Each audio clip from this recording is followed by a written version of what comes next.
Man of masses NTR image RRR సినిమాతో international రేంజ్కు వెళ్ళింది.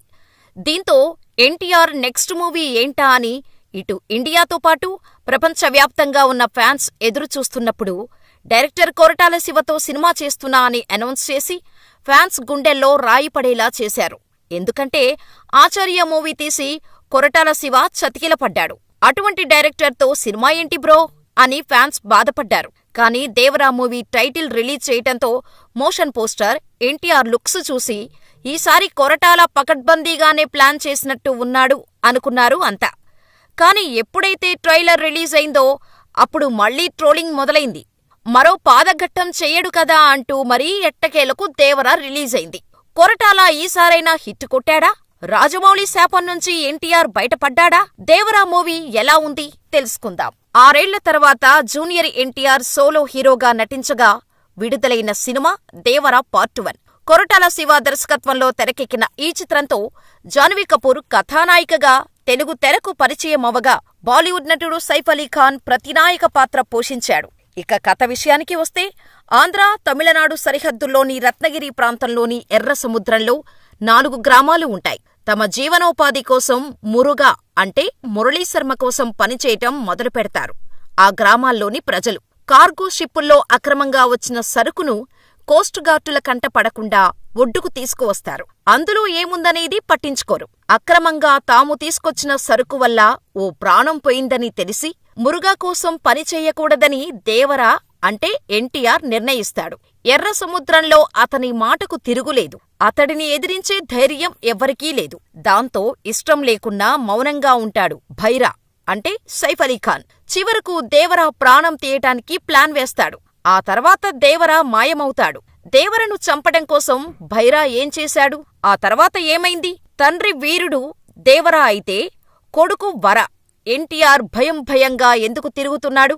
సింగప్ప అంటే శ్రీకాంత్. అతని కుమార్తె తంగమైన జాన్వీ కపూర్ పాత్రలు ఏమిటి? ఎర్ర సముద్రంలో ఏం జరిగింది? ఎర్ర సముద్రం మీదకు స్మగ్లింగ్ కోసం వెళ్లటానికి భయపడేంతగా దేవరా ఏం చేశాడు? చివరకు ఏం తేలింది అనేదే సినిమా. ఎన్టీఆర్ స్టార్ మాత్రమే కాదు, బై బోర్న్ యాక్టర్. కళ్లతోనే యాక్టింగ్ చేయగల యాక్టర్ ఎన్టీఆర్. ఎటువంటి భావోద్వేగమైనా అద్భుతంగా చేయగలరు. ఇక కొరటాల శివ మంచి రచయిత. ఇంతకుముందు ఎన్టీఆర్తో జనతా గ్యారేజ్ వంటి హిట్ సినిమా తీశారు. పైగా RRR తర్వాత ఎన్టీఆర్ సినిమా కావటంతో దేవరపై భారీ అంచనాలు ఏర్పడ్డాయి. అంచనాలను అందుకునే స్థాయిలో సినిమా ఉందా అంటే అంచనాలకు తగ్గట్టు లేదు అని చెప్పుకోవాలి. యాక్టింగ్ విషయానికి వస్తే దేవరా, వర 2 పాత్రల్లో ఎన్టీఆర్ అద్భుతంగా నటించారు. పాటలు పక్కన పెడితే అనిరుద్ రవిచందర్ నేపథ్య సంగీతంలో మార్కు చూపించారు. ఆ ఇద్దరూ 100కు 200% న్యాయం చేశారు. మరి ఎందుకు అంచనాలు అందుకోలేదు అంటే సినిమా మీద ముందు నుంచి విపరీతమైన అంచనాలు ఉన్నాయి. దానికి తోడు కథా కథనాలు కమర్షియల్ పంథాలో ఉన్నాయి. స్టార్టింగ్ నుంచి ఎండింగ్ వరకు ఏం జరుగుతుంది అని చెప్పవచ్చు. కొరటాల శివ రచన, దర్శకత్వం అంచనాలు అందుకునే స్థాయిలో లేవు. మిర్చి, శ్రీమంతుడు, భరత్ అనే నేను, Janata garage, Koratala Shiva super hit సినిమాల్లో కథానాయకుడికి ఓ ఐడియాలజీ ఉంటుంది. దాంతో కనెక్ట్ చేస్తూ సన్నివేశాలు, వాటి నుంచి యాక్షన్ సీక్వెన్స్లు రాసుకోవటం వల్ల హీరోయిజం ఎలివేట్ అయింది. కథపై ప్రేక్షకుడిలోనూ ఆసక్తి కలిగేది. దేవరలోనూ హీరోకి ఓ ఐడియాలజీ ఉంది. అయితే అందులో కొత్తదనం లేదు. ఆయన హిట్ సినిమాల్లో ఉన్న ప్రత్యేకత లేదు. అన్నిటికీ మించి ఐడియాలజీని హీరోయిజం డామినేట్ చేసింది. దాంతో స్క్రీన్ ప్లే కానీ, క్యారెక్టరైజేషన్లను గానీ ఊహించటం ప్రేక్షకుడికి కష్టం కాదు. ప్రేక్షకుడి ఊహకు తగ్గట్టు కథ, కథనాలు ఉన్నప్పుడు స్క్రీన్ మీద సన్నివేశాలు ఎంగేజ్ చేసేలా ఉండాలి. అక్కడ కొన్ని చోట్ల కొరటాల మార్కు మిస్ అయింది. జాన్వీ కపూర్ సీన్లు, ఆ డైలాగులు, క్లైమాక్స్ ట్విస్ట్ విషయంలో కొరటాల చాలా డిసప్పాయింట్ చేశారు. ఎండింగ్ ట్విస్ట్ అయితే ఇండియన్ ఫిల్మ్ ఇండస్ట్రీలో బిగ్గెస్ట్ బ్లాక్ బస్టర్ను గుర్తుకు తెస్తుంది. ఫస్ట్ హాఫ్ యాక్షన్, ఎన్టీఆర్ హీరోయిజంతో ముందుకు సాగింది.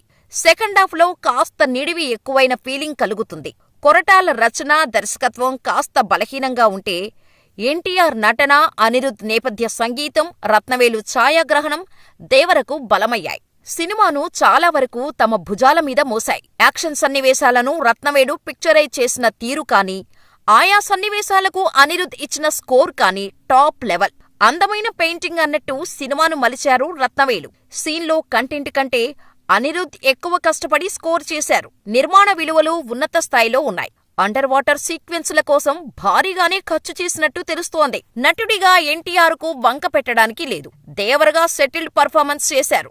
పాత్రకు తగ్గట్టు హుందాగా కనిపించారు. యాక్షన్ సీన్లలో అయితే అదరగొట్టారు. వర పాత్ర భయపడే సన్నివేశాల్లో యాక్షన్ చేసేటప్పుడు నటుడిగా ఆయన అనుభవం, ప్రతిభ కనిపించాయి. హీరోయిన్ జాన్వీ కపూర్ పాత్ర పరిధి పరిమితమే. ఉన్నంతలో అందంగా కనిపించారు. ఆమె నటన గురించి చెప్పుకోటానికి పెద్దగా ఏమీ లేదు. సైఫ్ అలీ ఖాన్ ఓకే. శ్రీకాంత్, ప్రకాష్ రాజ్ గెటప్స్ విషయంలో కేర్ తీసుకోవాల్సింది. మురళీశర్మకు ఇటువంటి పాత్రలు చేయడం కొత్త కాదు.